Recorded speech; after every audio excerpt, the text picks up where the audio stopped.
Okay, y'all. So this video is on your personal brand. Um, this relates it relates to your life mission and what you're putting out there for the public to see. So how are you dressing when you're going to work or to your internship? How are you behaving on social media that work folks can see? How are you behaving when you're at dinner in your work shirt later in the evening? So what vibes are you giving off, and what do you need? You'll have to kind of think about what you might need to change for that. So it may not be fully relevant right now, but think about the emails you're sending for internships or job interviews. If those are not professional, then your brand is not professional. So keep that in mind as we're going through this. It's probably going to be another 15-minute video, so if you got to double speed it to listen, that's fine. There's not an assignment on branding, but I think it's important for you to think about this sort of long term, and it pairs really well with the life mission and goals. So, a personal brand, I have three definitions for you. It could be self marketing and your career as a brand. So, what are you self marketing? What are you telling people about you by your actions, words, how you work, your expressions, your outer appearance, all that we just talked about? What standard are you promoting, or what do you stand for? Um, or it's skills plus experience plus personality. Okay, so what skills do you bring to the table and you're demonstrating? What experience do you have? And what's your personality like? Okay, I also define this. I got a great definition from Forbes, which I think brings all of those definitions together. It's professional branding is a way of establishing and consistently reinforcing. I love that part. You're consistently reinforcing it. Who you are and what you stand for in your career and in your life. If your brand does not match what your long-term life mission is, then you're probably not going to feel as fulfilled. Okay? Think about that. I know right now you're thinking you're in school, you're thinking I don't really care. That'll be something else. But as you mature and you develop further, you will start to care more about fulfillment and personal satisfaction and how you're living your life. Okay? And that all goes along with your brand. So you want to consider, like I mentioned before, what does your brand say about you right now? Okay? And there are multiple components of a brand. We're going to relate these to a company. So I'm going to go over each component, and then I'm going to tie in or have you think about how these relate to a specific person who has a brand. Some of these really are we're tying them to companies, not people all the time. So keep that in mind. You're going to have to make that leap to a personal brand. Okay? So you have to know your audience. Who are your consumers? Right now, your consumer is whoever you want to work for and whoever you're going to be working with. So clients and people related to that company. And who do you want to reach? So if you want to reach a lot of employers, you might really want to focus on your brand on LinkedIn instead of Instagram or Facebook. Okay? But keep in mind that employers can see those other items as well. On my Instagram, I recently had Ag Carolina Farm Credit start to follow me, so I had to go in and kind of clean that up a little bit. That had been sort of a friends only zone, but they found me because we did some work together. Of course, I want to keep up that liaison, but I wanted to think about my brand, so I had to take a few pictures down. Okay, um, and and so then we're going to think about your mission. What's your mission? And that's what you're working on this week and next week. Okay? It's not a tagline or a slogan. That's further down. It's defining your purpose. Okay? So Nike's mission, we already talked about Ag Carolina. Nike's mission is to bring inspiration and innovation to every athlete in the world. They're thinking about every type of athlete, and they're doing it in many countries, and their mission statement's going to influence their work like we talked about. So your mission will depend on your audience, and that's something you should have already thought about when we were talking about that in the previous video. Okay. You're going to have to do research. You've got to know your competition. So what are your classmates putting out there? What are their brands? What about their brands do you want to mimic? And you don't have to copy them. You shouldn't copy them. You've got to be your own person, and that's how you're going to feel fulfilled in your life, to be authentic. But maybe you notice that a classmate is really professional in the videos that they're posting this semester, and you want to kind of mimic that. think about where they might have gained those skills. You could always ask them, but you need to know who else is competing against you, not just now when you're seeking jobs, but later when you're working. What are your competitors' companies' brands like? And what do you all like about that, and what do you not? What are the key strengths of your brand? What makes you unique?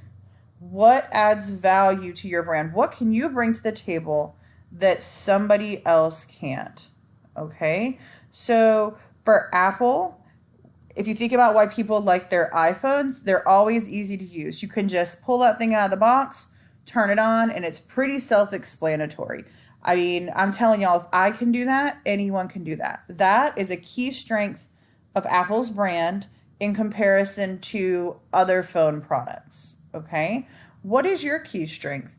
Are you highly organized? Do you bring that to the table? Are you a great project manager because you're able to use that strength I mentioned of harmony to get moving on projects based on what you all agree on? If you have not looked into Clifton Strengths, I hope one of you posts a question about it on the board or emails me and asks. If you aren't sure of your strengths, Clifton Strengths is the way to go. I can help you get a code to take the quiz for $12, and there's free coaching available all over campus. I can connect you with a coach. It's life-changing, okay? So if you aren't clear on your strengths, it doesn't have to be Clifton Strengths. I just find that to be helpful. Think about that, and what strengths do you bring to the table? What makes your brand unique? Your logo is a visual representation of what you bring to the table. So since you're a person and not a company, do you have a key color that when you wear that, you feel powerful? Ladies, do you feel more empowered when you're wearing heels or flats? Some people prefer the heels. Some people are too old like me to really wear those much. But I feel really powerful when I'm wearing kind of like rich jewel tones. I really do dig a bright, deep red, NC State red as well. But since you're a company, you got to think a little bit differently. What appearance are you putting forth for your brand? Are you going to be known as a really, really professional dresser who always dresses a little bit more formally than everyone else? Anything like that. But think about what impression you're giving of your brand when you get dressed for work, when you go to an interview. Are your clothes more like something you might see on a Friday night, or are they appropriate for a workplace? Okay. And then you've got to think about your brand voice. How are you communicating with other people? For example, Wendy's has a really interesting brand voice.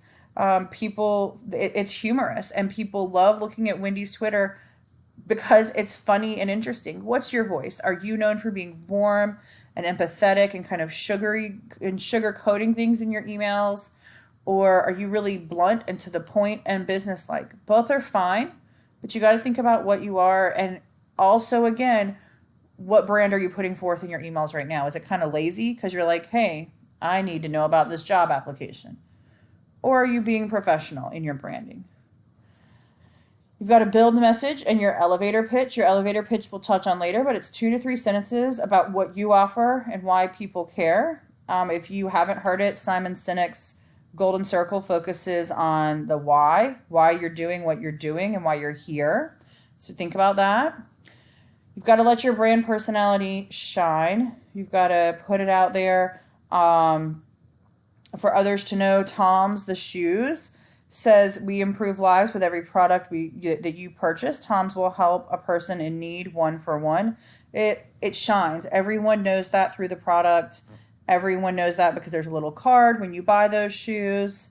So they're letting that shine, and you've got to integrate the brand. Okay, so steps 1 through 8, you've got to do these all the time. Right now, y'all are still students, but when you're dealing with folks in a professional setting, when you're doing those informational interviews later, when you're coming by our office for the executive and residence program, which I'll touch on later as those dates get closer, all of that, you've got to let that professional brand shine and integrate it into everything you're doing. Okay, this says every aspect of your business. We'll say of your person as well. And you've got to stay true to that. Don't change that a lot. So, of course, we think about NC State. If y'all don't know, the logos, the branding, down to the color, we are not allowed to play with. We have to use those This color red right here we have to use, and it's a very specific number on the Pantone color palette. But when we use that color, everyone knows it's NC State, okay? So I want you all to think about, we're not going to get through it totally all through class. I'm going to run through a few really quickly. Is we would compare this to Oprah. Oprah's audience is about 20-ish years old all the way through 54, and it's a worldwide show. She knows her audience. No one can say Oprah does not know her audience. Okay? Her mission is to be known for inspiring others to be more than they ever thought they could. That's her mission. So everything she does, she used to do the show. Now she's got a whole network. She's got a magazine. She's got a book club. She's got food now. It's to help people believe they could be more than they ever thought they could. And I just feel like no one can ever deny that Oprah does a really great job of branding, and everyone should know that brand. That's why I picked it for this. She does her research, so she knows that websites like Refinery29, Fox, CNN, CBS Corporation, not necessarily the channel, but they are news, TV, lifestyle brands. She looks at what they do, and she sometimes kind of mirrors, and sometimes she does something different because they're not doing well. She's authentic. That's a key strength of her brand. You know what you're getting. She's caring. She's successful.